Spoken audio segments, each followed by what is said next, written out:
नमस्कार। अब मैं आपको पाकिस्तान की मिस इन्फॉर्मेशन कैंपेन के बारे में अवगत कराऊंगी। पहला, पाकिस्तान ने यह क्लेम किया कि उसने अपने JF-17 से हमारे S-400 व ब्रह्मोस मिसाइल बेस को नुकसान पहुंचाया, जो कि बिल्कुल गलत है।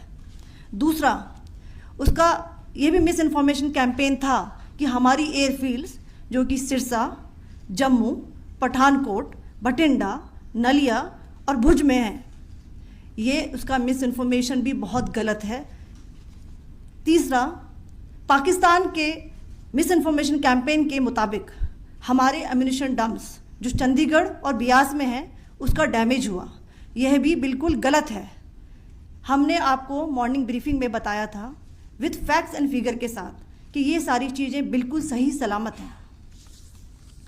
अब मैं आपको बताना चाहती हूँ कि पाकिस्तान के एक प्रेस कॉन्फ्रेंस में ये बात की गई थी कि उनके सीनियर मिलिट्री ऑफिसर्स जो कि पूरी तरह से ये भ्रामक हैं और तथ्यों से दूर हैं कि पाकिस्तान की ओर से ये झूठा आरोप भी लगाया जा रहा है कि भारतीय सेना ने मस्जिदों को नुकसान पहुंचाया।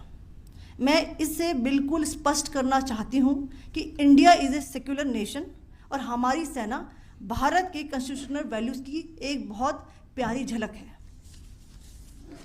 इंडियन आर्म्ड फोर्सेस ने पाकिस्तान को बहुत भारी नुकसान पहुंचाया, उनके मिलिट्री इंफ्रास्ट्रक्चर्स को, चाहे वो लैंड एसेट्स हों या फिर उनके एयर एसेट्स।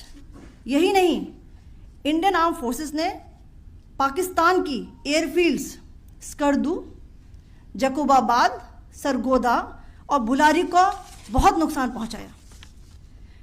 इसके अलावा पाकिस्तान के air defence system, radar system, उनको भी एयर स्पेस में अनटेनेबल किया।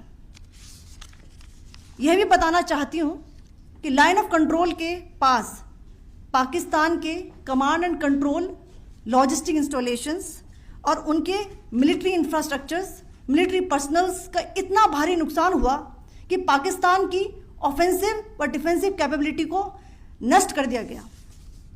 अंत में मैं फिर से ये बात दोहराना चाहूँगी, इंडियन आर्म फोर्सेस पूरी तरह से तैयार है, सतर्क है और भारत की संप्रभुता और अखंडता की रक्षा के लिए पूरी तरह से कमिटेड है। धन्यवाद। जय हिंद।